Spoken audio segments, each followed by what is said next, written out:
સ્વાગત છે તમામ ખેડૂત મિત્રોનો નવા વિડીયોમાં। તો ખેડૂત મિત્રો, આજે આપણે વિડીયોમાં આઈ ખેડૂત પોર્ટલમાં હાલ કેટલી યોજનાઓ ચાલુ છે તેના વિશેની માહિતી લેવાના છે અને જે હાલ માવઠું થયું છે તો તેના સમાચારો વિશેની થોડીક ટૂંકી માહિતી આપણે વિડીયોમાં લેવાના છે।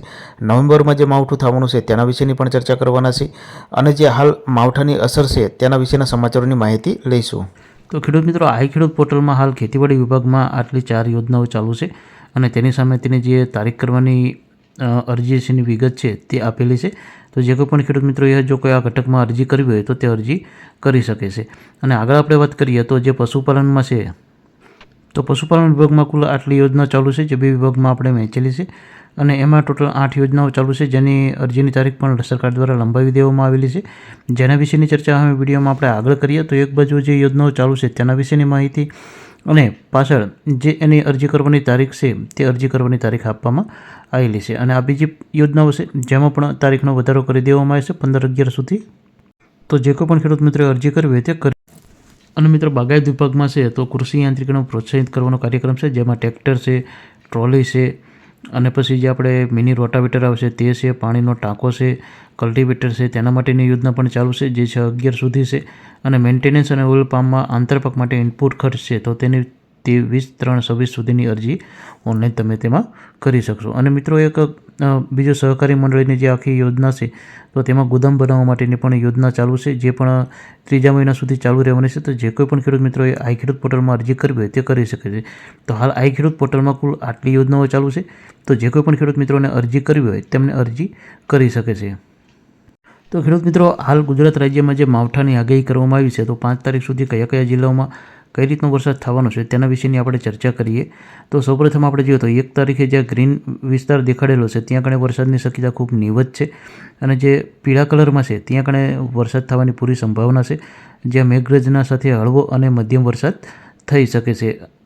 અને મિત્રો, 2 તારીખ 2/11/25ના રોજ આ જે ગ્રીનમાં દેખાડે છે તે જિલ્લાઓમાં વરસાદ હાવ નહીવત છે અને જે પીળા કલરમાં દેખાડે છે તો ત્યાં છૂટાછવાયા સ્થળોએ હળવી મેઘગર્જના સાથે હળવાથી મધ્યમ વરસાદની આગાહી કરવાની દેખાડી રહ્યા છે હવામાન વિભાગ દ્વારા। અને મિત્રો, 3 તારીખનું આપણે જોઈએ 3/11/25ના રોજ તો ઘણા ખરા જિલ્લાઓમાં નો વોર્નિંગ છે, પછી અમુક જિલ્લાઓમાં જે છે ત્યાં મધ્યમ વરસાદની આગાહી કરવામાં આવેલી છે। તો આ રીતે 3 તારીખમાં હવામાનનું વાતાવરણ રહેશે।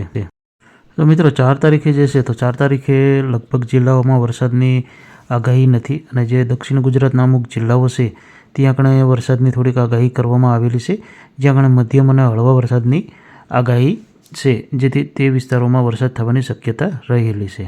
અને મિત્રો, 5 તારીખની વાત કરીએ તો અમરેલી, ભાવનગર અને દક્ષિણના જે અમુક જિલ્લાઓ છે 4-5 જિલ્લા ત્યાં કણે વરસાદ થવાની સંભાવના છે। હવામાન વિભાગ દ્વારા તેવી આગાહી કરવામાં આવેલી છે, જ્યાં કણે હળવા અને મધ્યમ વરસાદની આગાહી છે, જેથી તે જિલ્લામાં વરસાદ થઈ શકે છે।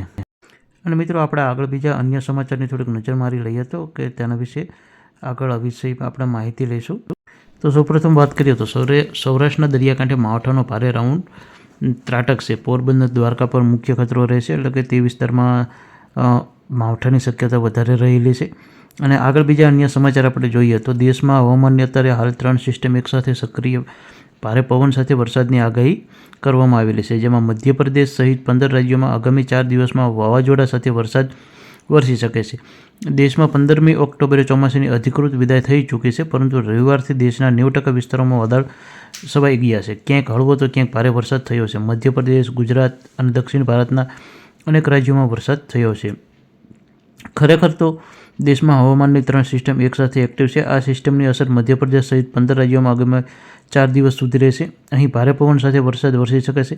હવામાન વિભાગના જણાવ્યા મુજબ વેસ્ટર્ન ડિસ્ટર્બન્સ એક્ટિવ થવાથી જમ્મુ, કાશ્મીર, લદ્દાખ, હિમાચલ અને ઉત્તરાખંડમાં પણ વરસાદ પડશે। તો મિત્રો, આ એક સિસ્ટમની વાત હતી કે જે સિસ્ટમ સર્જાવાથી વરસાદની શક્યતા ઊભી થયેલી છે, જે માવઠાની છે। આગળ મિત્રો, થોડીક અન્ય વાત ચર્ચા કરીએ આપણે વરસાદની તો ઉના, ગીર, ગઢડા પંથકમાં 36 કલાકમાં 10 ઇંચ અનેક ગામો સંપર્ક વિહોણા બની ગયા છે। દેલવાડા, ગ્રુપત્રયા, ગામોદરા, મંદિર પાણીમાં ગરકાવ, વાજરી પાટિયા પાસે કાર પાણીમાં ફસાઈ, જાફરાબાદ તરફના માર્ગો બંધ થતાં વાહન વ્યવહાર થંભી ગયો, કપાસ, મગફળી, ડુંગળીના પાક સાથે બંદરો પર ભારે નુકસાન, દરિયાઈ કૃષિ ખેડૂતો પાયમાલ થયા। દેલવાડા અને શ્યામનગર, માણેકપુર ગામમાં મકાનોમાં પાણી ફરવળતા ઘરવખરી અનાજ પલળી ગયું. વ્યાજપુર ગ્રામ પંચાયત કચેરી પાણીમાં ગરકાવ થતાં સરકારી રેકર્ડ પલળી ગયું.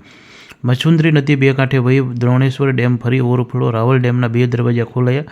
ગ્રામીણ વિસ્તારોમાં જળબંબાકાર જેવી સ્થિતિ. 50 લોકોનું સ્થળાંતર કરવામાં આવ્યું છે. ખેડૂત મિત્રો, આપણે આગળ અન્ય પણ ચર્ચા કરીશું માવઠાની એની અને નુકસાની વિશેની પણ ચર્ચા કરીશું આપણે આ વિડીયોમાં. અને નવેમ્બર માસમાં પણ જે માવઠાની શક્યતા જાહેર કરવામાં આવી છે તેના વિશેની ચર્ચા પણ આપણે વિડીયોના અંતે કરવાના છીએ. તો વિડીયોમાં અંત સુધી જોડાયેલી રહેજો અને જો વિડીયો સારો લાગે તો વિડીયોને લાઇક શેર કરવાનું ન ભૂલતા અને જો પ્રથમ વખત ચેનલમાં આવ્યો તો ચેનલને સબસ્ક્રાઈબ જરૂરથી કરજો. ખેડૂત મિત્રો, વેરાવળ સોમનાથમાં રાત્રે 2 કલાકમાં 38 ઇંચ અને 12 કલાકમાં 5 ઇંચ વરસાદ પડ્યો છે. અને આગળ આપણે અન્ય બીજી વાત કરીએ તો સૌરાષ્ટ્રમાં ગઈકાલે સતત 3જા દિવસે પણ કમોસમી વરસાદનો કહેર ચાલુ રહ્યો હતો. રાજુલામાં 10 ઇંચ, અમરેલી, જાફરાબાદ, લીલિયામાં 2 ઇંચ તેમજ ભાવનગરના મહુમાં વધુ 7.5 ઇંચ, તળાજા વલભીપુરમાં 4.5, જેસરમાં 3.5, કોડીનારમાં 2, ગીર સોમનાથ સૂત્રાપાડામાં 6.5, ઉનામાં 5.5 ઇંચ, ગીર ગઢડામાં 4 ઇંચ, જામનગર પંથકમાં 0 થી 5 ઇંચ, રાજકોટ શહેર જિલ્લામાં ઝાપટાથી માંડી 0.5 ઇંચ વરસાદ વરસ્યો હતો. કમોસમી વરસાદથી ખેડૂતોની હાલત કફોડી થઈ ગઈ છે અને મગફળી કપાસનો લાખો રૂપિયાનો તૈયાર પાક નષ્ટ થઈ ગયો છે. આગળ મિત્રો આપણે અન્ય વાત કરીએ તો માવઠાએ ખેડૂતોના રાતા પાણી રડાવી છે, કારણ કે ખેતરોમાં વરસાદી પાણી ભરાતા પાક ધોવાય છે. શેરડી, સોયાબીન, તુવેર, મગફળી, બાગાયતના પાકને મોટા પાયે નુકસાન પહોંચ્યું છે. ખુદ સરકારનો અંદાજ છે કે આખાય ગુજરાતમાં કમોસમી વરસાદથી 10 લાખથી વધુ હેક્ટરમાં ખેતીને નુકસાન થયું છે. સરકાર રાબેતા મુજબ સર્વે કરે છે. રાજકોટના મોટાભાગના જિલ્લાઓમાં ખેતીને નુકસાન થયું છે. હજી હવામાન ખાતાએ 3 દિવસ ભારે વરસાદની આગાહી કરી છે. જૂનાગઢ, ભાવનગર અને અમરેલી જિલ્લામાં મગફળી, કપાસ અને અન્ય પાકોને ભારે ફટકો પડ્યો છે. ભર ચોમાસા જેવો સાર્વત્રિક વરસાદ આખા ગુજરાતમાં જોવા મળ્યો છે. સમગ્ર ગુજરાતમાં વરસાદથી કૃષિ ક્ષેત્રે પારાવાર નુકસાની છે. સરકાર પણ સાવધ થઈ જશે. પ્રધાનોને જિલ્લાઓમાં જવા સૂચના. રાજ્યમાં અત્યાર સુધીનો વરસાદ 125% નજીક આજુબાજુ છે. 15 તાલુકામાં 4 દિવસથી વધુ પાણી વરસ્યું. પાકો, શાકભાજી અને અન્ય પાકોમાં પારાવાર નુકસાની જોવા મળી છે. અને ખેડૂત મિત્રો, હવામાન વિભાગના નિષ્ણાતો દ્વારા આને ઇતિહાસનું સૌથી મોટું માવઠું માનવામાં આવે છે અને હજી લગભગ 3 નવેમ્બર પછી ઉઘાડ નીકળવાની પૂરી શક્યતા છે, જે તમે જે પેમ્પલેટ મૂક્યું છે તેમાં તમે વાંચી શકો છો. અને ખેડૂત મિત્રો, આ છે તે વરસાદનું જોર ફરી વધ્યું છે. રાજ્યના 200 તાલુકાઓમાં લગભગ 3 ઇંચ સુધી વરસાદ થયેલો છે અને અન્ય જિલ્લાઓમાં પણ વરસાદ હજી થવાની પૂરી સંભાવના છે. તેના માટે જિલ્લાઓમાં ચેતવણી પણ આપવામાં આવેલી છે. તો મિત્રો, આજ તમે પેમ્પલેટમાં વાંચી શકો છો. અને મિત્રો, જો વિડીયો સારો લાગ્યો તો વિડીયો અન્ય ખેડૂત મિત્રોને મોકલજો. અને જો આપ પ્રથમ વખત ચેનલમાં આવ્યા તો ચેનલને સબસ્ક્રાઈબ જરૂરથી કરજો, કારણ કે અમારી ચેનલ ઉપર તમને પ્રાકૃતિક ખેતી તેમજ સરકારની વિવિધ યોજનાઓ વિશેની માહિતી આમાં મળતી રહેશે. ખેડૂત મિત્રો, નવેમ્બરમાં પણ આવા માવઠાની પૂરી સંભાવના રહેલી છે. દક્ષિણ ગુજરાત અને સૌરાષ્ટ્રના કેટલાક જિલ્લાઓમાં ભારેથી અતિ ભારેની સંભાવના છે. આ ઉપરાંત 2 નવેમ્બર સુધી સામાન્ય વરસાદના ઝાપટા પડવાની પણ સંભાવના છે. નવેમ્બરની શરૂઆતમાં બંગાળના ઉપસાગરમાં એક નવી ચક્રવાતની સિસ્ટમ સક્રિય થવાની છે, જેના કારણે દક્ષિણ ભારતમાં ભારે વરસાદ પડશે અને તેની અસરરૂપે 18 નવેમ્બરની આસપાસ ગુજરાતમાં ફરી વરસાદ માહોલ છવાઈ શકે છે. તો પણ આવી પણ હવામાન નિષ્ણાતો અને હવામાન વિભાગ દ્વારા પણ લગભગ જાહેરાત કરવામાં આવેલી છે, જેથી તે મહિનામાં પણ પૂરતું ધ્યાન રાખવું.